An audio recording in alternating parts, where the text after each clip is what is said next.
첫째 아들은 판사, 둘째 아들은 의사, 셋째 아들은 성공한 사업가인 아버지가 있었습니다.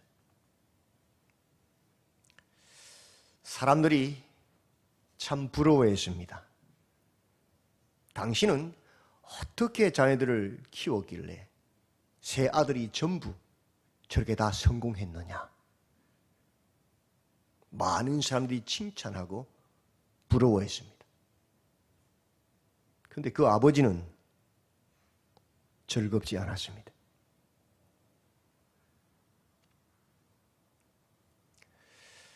첫째 아들은 많이 배우지 못한 아빠를 툭하면 아버지가 뭘 알아 무시했습니다. 막내 아들은 술만 먹으면 아버지에게 대들었습니다.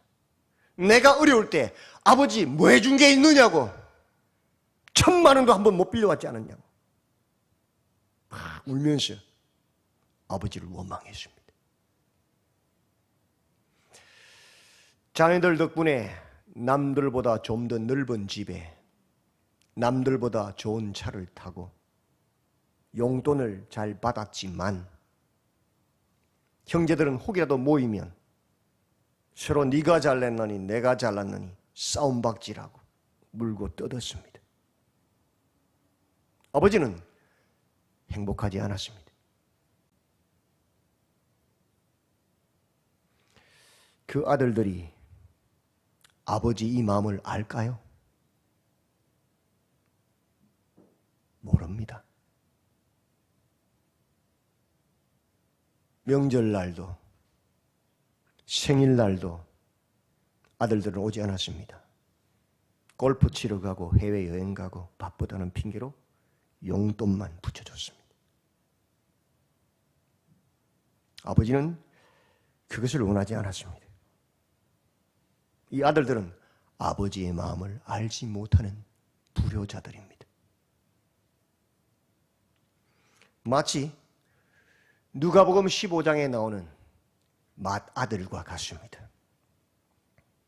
집을 나간 동생이 돌아왔는데 함께 기뻐하지 못하고 아버지의 마음을 알지 못하고 들어가기를 거부하고 원망불평했던 맏아들과 같습니다. 그는 이렇게 말했습니다. 내가 여러 해 아버지를 섬겨 명을 어김이 없거늘 내게는 염소 새끼라도 주어 나와 내 벗으로 즐기게 하신 일이 없더니 아버지의 살림을 창녀들과 함께 삼켜버린 이 아들이 돌아오매 이를 위하여 살찐 송아지를 잡으셨나이다. 이 맏아들은 여러 해 평생을 아버지를 섬겼습니다. 맞습니다. 아버지의 명을 어긴 적이 한 번도 없습니다. 그러나 아버지의 마음을 헤아리지 못했습니다. 그래서 그 아버지의 마음을 아프게 하고 책망을 들었습니다. 아버지의 즐거움에 함께 기뻐할 수 없는 자입니다. 이 맏아들이 누구냐? 바리새인과 서기관들이라고 성경은 분명히 기록합니다. 모든 세리와 죄인들이 말씀을 들으러 예수님께로 나아올 때 이 사람이 죄인을 영접하고 음식을 같이 먹는다고 수군거리던 그 바리새인과 서기관들을 비유하여서 이 비유를 든 것입니다. 바로 그 맏아들이 누구냐? 바로 너희들이다. 종교인들이다. 분명하게 말씀하신 것입니다. 주일을 한 번도 빠진 적이 없고 11조를 꼬박꼬박 다 내었고 새벽기도를 매일 빠짐없이 나와도 그저 종교인일 뿐이요. 하나님의 마음과는 아무 상관이 없는 비나이다 비나이다 기복주의자들. 맏아들 아버지의 잔치, 아버지의 기쁨에 참여할 수 없는 사람들입니다. 우리는 오늘 종교개혁주일 하나님의 말씀으로 우리 스스로를 살펴보아야 합니다. 나는 누구인지. 마치 하나님의 말씀이라고 율법을 종이에 써서 온몸에 침침침침 감고 다니는 유대인들처럼 아직도 수염을 깎지 않고 길게 기르며 머리에 두건을 높은 검정색 모자를 쓰면서 통곡의 벽에 손을 얹고 막 기도하면서 우리는 의인이다, 우리는 하나님의 백성이다 라고 말하면서 실은 하나님의 아들 예수님 메시아를 십자가에 못 박아 죽인 유대인들, 그 모습이 우리 속에 있지 않은지 살펴보아야 합니다.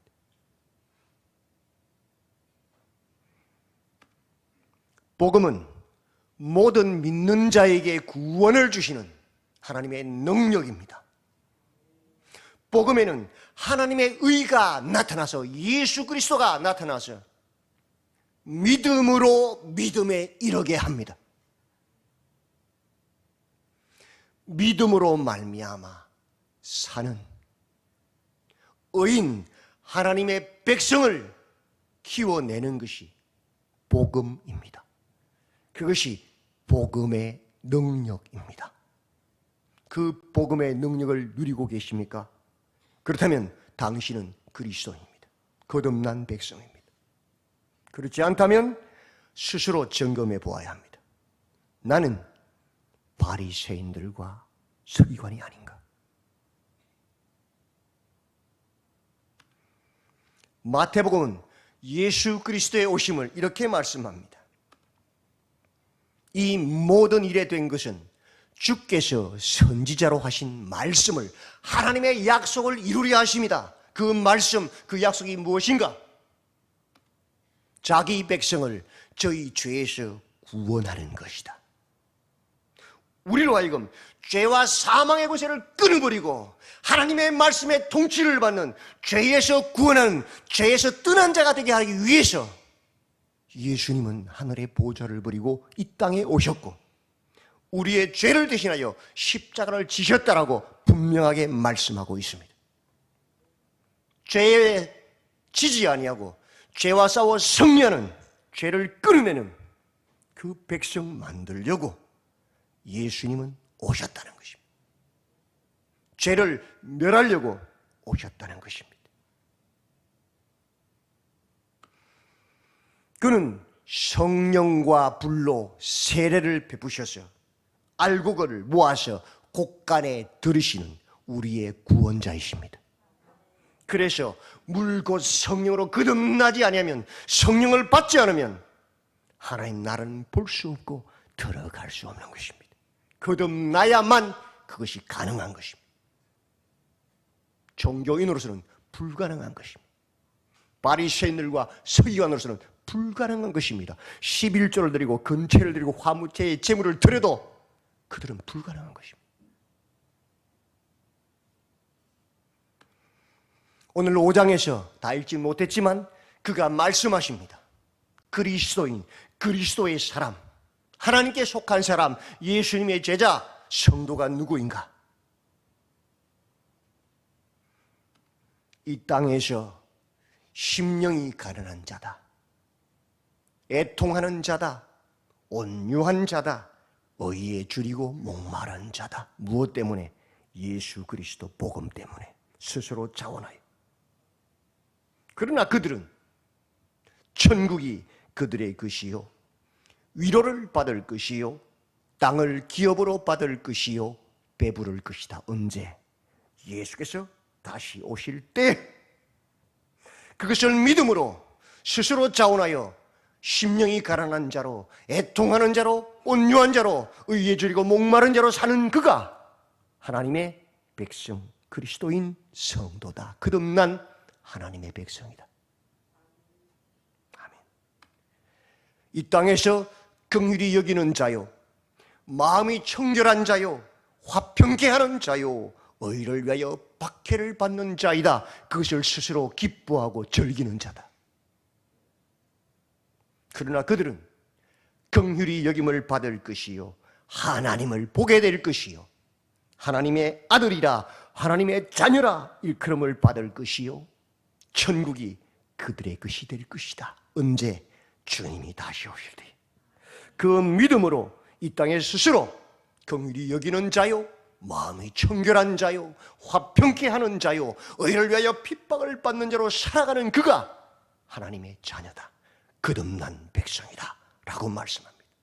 그래서 이 팔복을 예수님의 말씀의 보석이다, 핵심이다 라고 신학자들은 말씀합니다.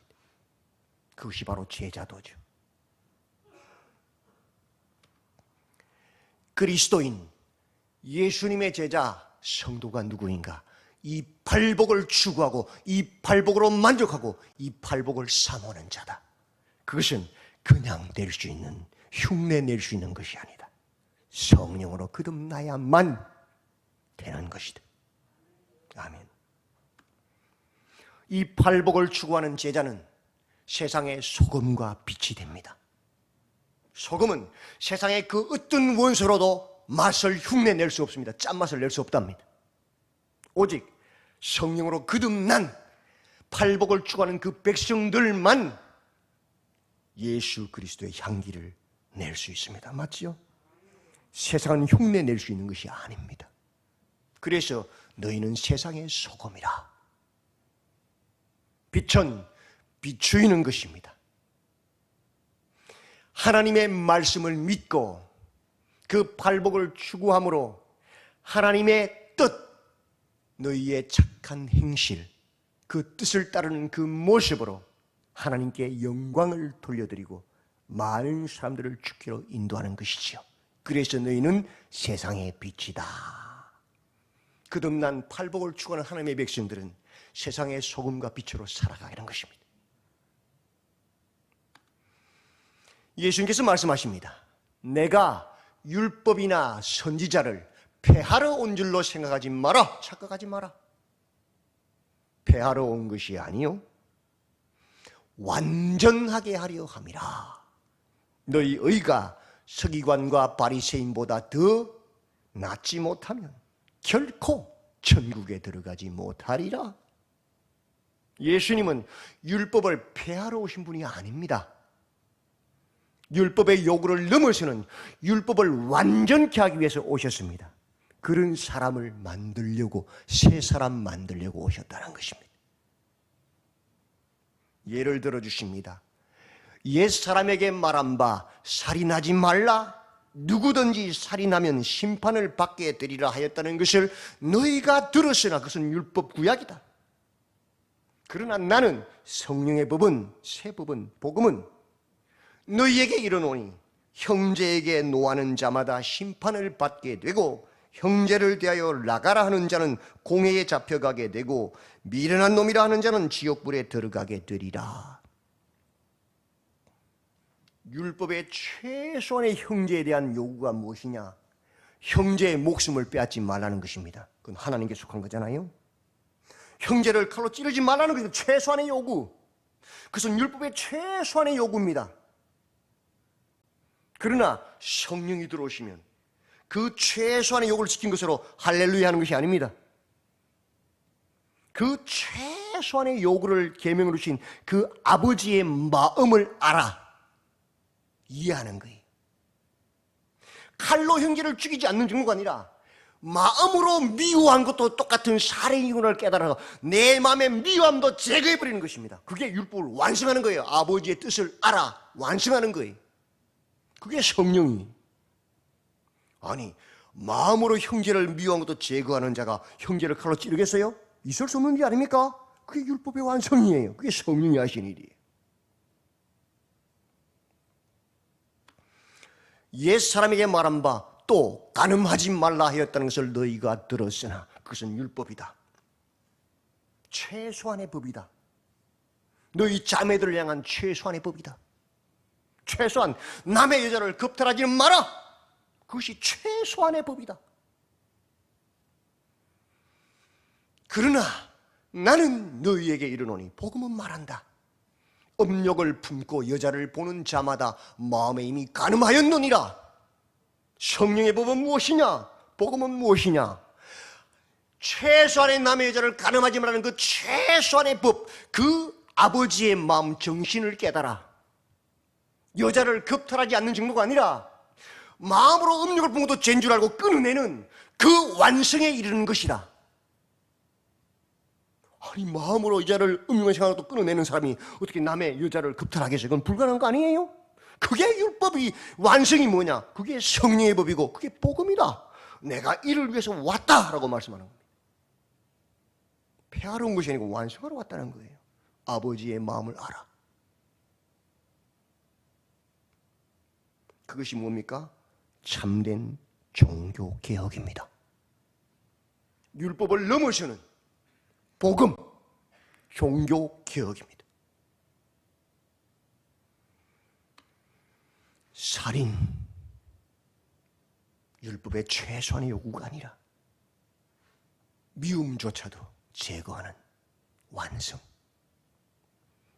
간음, 율법의 최소한의 요구가 아니라 음욕도 제거하는 완성. 성령의 사랑. 이혼 정서로서 마음껏 결혼하는 것이 아니라 그 자체가 간음인 줄 알았어요. 그 아내와 평생 함께 사랑하며 사는 사람. 맹세하지 마라. 맹세한 지키라는 정도가 아니라 맹세할 필요도 없이 진실한 사람. 진실한 사람은 맹세할 이유가 없어요. 맞지요? 그것이 성령의 법 완성이다. 하나님 아버지의 마음이다. 이는 이로, 눈은 눈으로 갚는 정도가 아니라 더 이상 갚으면 안 되잖아요. 그죠? 율법 맞지요? 아예 왼뺨을 때리면 오른뺨을 내미는 원수도 사랑하는 것이 율법의 완성이다. 아버지의 마음이다. 그것이 예수님이 오신 목적이다. 그것이 성령이다.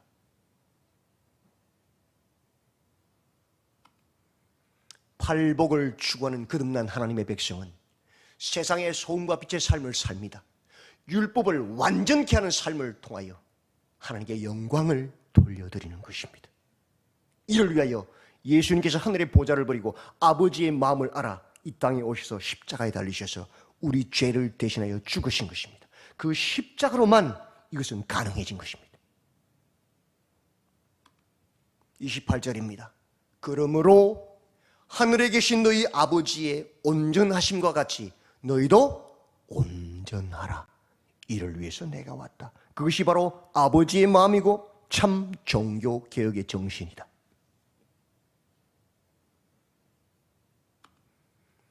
중세 로마 가톨릭이 얼마나 많은 범죄를 하였습니까? 면죄부를 팔아서 치부했습니다. 백성들이 성경 말씀을 알면 사기를 칠 수 없으니까 백성들은 성경을 못 읽도록 했고 사제들 중에서 일부만 읽을 수 있었던 그 라틴어 성경만 성경으로 인정했습니다. 사제들의 80%가 못 읽었어요. 그래야 거짓말해도 백성들이 쏘아 넘어가잖아요. 그래서 성경을 불태웠어요. 종교의 이름으로. 십자군 전쟁을 일으켜서 자신들의 탐욕을 채우시고 백성들의 불만을 바깥으로 털어내게 했어요. 그 거대한 힘으로 교회를, 도시를 만들어 바티칸 시기를 성전을 건축했잖아요. 자신들의 말을 듣지 않는 자들은 마녀로 몰아 불태워 죽여버렸습니다. 아버지의 마음과는 전혀 상관없는 인간의 마음, 욕심, 탐욕으로 물들었던 그들을 보면서 마틴 루터는 오직 성경으로 돌아가자, 아버지의 마음으로 돌아가자고 목숨을 걸고 종교개혁을 일으켰고, 그래서 오늘 우리가 존재하고 있습니다. 그것이 종교개혁의 정신입니다. 아버지의 마음으로 돌아가자는 것입니다. 오늘은 종교개혁 주일입니다. 우리의 예배가, 우리의 기도가, 우리의 예물이, 우리의 봉사와 우리의 삶이 정말 하나님의 마음을 알아 하나님의 말씀을 따르고 있는지 돌아보아야 합니다. 그것이 종교개혁입니다. 내가 율법이나 선지자를 폐하러 온 줄로 생각하지 마라. 폐하러 온 것이 아니요 완전하게 하려 함이니라. 예배 일주일에 한 번, 최소한의 요구, 그 한 번도 제대로 드리지 못하지요. 그 율법입니다. 종교인입니다. 성령은 무엇을 말합니까? 한 번이 아니라 매일이다. 매일이 아니라 나의 모든 삶이 예배여야 한다. 일주일에 한 번도 제대로 못 드리는 사람이 삶의 예배를 드린다고요? 사기치지 마세요. 스스로를 속이는 겁니다. 그것은. 그러면서 나는 의인이라고요? 아버지의 마음, 율법을 폐하러 온 것이 완성하러 왔습니다. 자원하여. 알아야 합니다. 매일매일의 삶이 예배여야 합니다. 그것이 성령입니다. 기도는 어떻습니까? 이거 해주세요, 저거 해주세요. 나의 욕심을 채우기 위한 기도. 최소한 하나님과의 관계를 끊지 말라는 거 아닙니까? 율법 아닙니까? 이제는 성령으로 율법의 요구를 아버지의 마음을 알아서 넘어서야 됩니다. 나만을 위한 기도가 아니라 이웃을 위한 기도, 교회와 하나님 나라를 위한 기도로 넘어가야 되는 거예요. 하루 3번 밥 먹을 때 식사 기도에서 끝이는 것이 아니고 새벽 기도. 우리의 매 순간순간의 삶이 아버지의 뜻은 무엇입니까? 하나님의 뜻을 찾고 구하는 기도가 되어야 합니다. 그것이 율법의 완성, 성령의 법이에요. 아니, 하루 한 번도 기도 못하면서 내 삶을 기도로 드린다고요? 스스로 속이는 겁니다. 주님이 십자가에 달린 금요일 밤이라도 모여서 우리가 기도하자. 나라와 민족을 위해서, 교회를 위해서. 그것도 못하면서 내 삶이 기도라고요? 사기치지 마세요. 스스로를 속이는 겁니다. 율법의 완성이지 폐하러 온 게 아니에요. 예물은 어떻습니까? 10의 1, 최소한의 율법이지요. 10개 중에 하나는 하나님께 드리라는 건 최소한의 요구예요. 10의 1도 못 드려서 속이면서 하나님께서 훔쳐가면서 내 삶 전체를 하나님께 드린다고요? 선한 청지기로? 사기치지 마세요. 속이는 거예요. 1년에 3번은 하나님께 나와 감사하라. 3번. 그 감사도 못하면서 우리의 삶은 모든 것이 감사해야 하는데 하나님께 감사하다고요? 율법을 폐하러 온 것이 아니라 완성하러 오셨습니다. 아, 지금은 새 시대야. 구약의 율법은 폐해졌으니까 11조 없어? 자기 속에 있는 물질의 우상을 숨기는 만문, 그 숭배를 스스로 정당하지 마십시오. 10의 1이 아니라 10의 2, 10의 3, 10의 10을 드릴 수 있는 것이 신약의 성령의 법입니다. 봉사요. 성도는 거룩한 삶을 사는 것이 봉사입니다. 집사는 교회 일들을 감당하는 게 집사의 일꾼입니다. 권사는 집사를 넘어서 시험 들고 환난 있는 형제들을 찾아가서 권면하는 사역을 하는 게 권사입니다. 장로는 목숨을 버리는 것이 장로입니다. 성도에서 서는 것이 아닙니다. 성도가 집사로 나아가야 합니다. 집사에 서는 것이 아닙니다. 집사가 권사로 나아가야 합니다. 어제보다 오늘이, 오늘보다 내일이 더 큰 기쁨으로 나아가는 것이 봉사입니다. 성도로서의 사명도 못 감당하면서 내가 예수 안에 있다고요? 집사로의 직분도 감당 못하면서 내가 예수 안에 있다고요? 성령 충만하다고요? 속이는 겁니다. 스스로. 율법을 폐하러 온 것이 아니라 완성하러 오셨습니다. 근데 우리 교회는 참 감사하지요. 저 멀리 인천에서 또 저 멀리 의정부에서도 기도하려고 나오고 예배하러 나온 분들이 계십니다. 율법의 요구를 넘어서는 거예요. 교회 행사 때마다 농어전 선교 갈 때 목사님랑 같이 가지 못하지만 목사님과 선교 대원들 위해서 금식으로 일주일간 같이 갑니다. 대단하지 않습니까? 요즘 목사님 많이 힘들어 보이셔서 40일간 아침 금식하고 있습니다. 대단하지요? 자기만을 기도가 아니라 교회를 위해서, 주의 종들을 위해서, 나라와 민족을 위해서 기도하는 율법의 요구를 완성하는 사람들이 있습니다. 얼마나 아름답습니까? 그런 분들 때문에 제가 살아있는 거예요. 예물요, 목사님 직장에 취업해서 첫 출근해서 첫 달 월급 받았습니다. 10에 10 다 하나님께 드립니다. 그런 청년이 있어요. 10에 1이 아니라 10에 10까지 나아가는 거예요. 얼마나 아름답습니까? 하나님의 것이란 거예요. 봉사요, 여름마다 휴가를 반납하고 농어촌 선교를 딸려가는 사람도 있습니다. 얼마나 대단합니까? 전도할 때는 나와 전도하고, 기도할 때는 같이 기도하고, 끊임없이 하나님 나라를 위해서 달려가는 사람들이 있습니다. 얼마나 위대합니까? 오늘은 종교개혁주일입니다.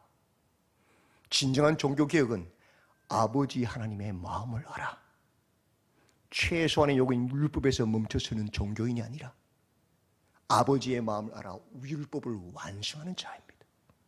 매일매일 어제보다 오늘, 오늘보다 내일, 내일보다 모레가 더 자라나는 것이 종교개혁입니다. 오늘도 하나님의 말씀을 기억하시고 참 종교개혁의 정신을 깨닫고 더 믿음으로 나아가 율법을 완성하는 아버지의 마음을 기쁘게 하는 복된 성도님들이 다 되시기를 주님의 이름으로 축원드립니다. 기도합시다. 하나님, 복음은, 종교개혁은 매일매일 우리 속에서 일어나야 하는 일임을 고백합니다. 아버지의 마음을 알아 율법의 최소한의 요구가 아니라 율법의 완성으로 나아가서 하나님을 기쁘게 하는 참된 개혁자가 되게 하여 주시옵소서. 스스로를 속이지 않게 하소서. 바리새인들과 서기관보다 너희가 더 낫지 못하면 결탄코 천국에 들어가지 못하리라 하셨사오니, 율법에서 서는 것이 아니라 율법을 넘어서는 성령의 사람들로 세워주시옵소서. 예수님의 이름으로 기도드리옵나이다. 아멘.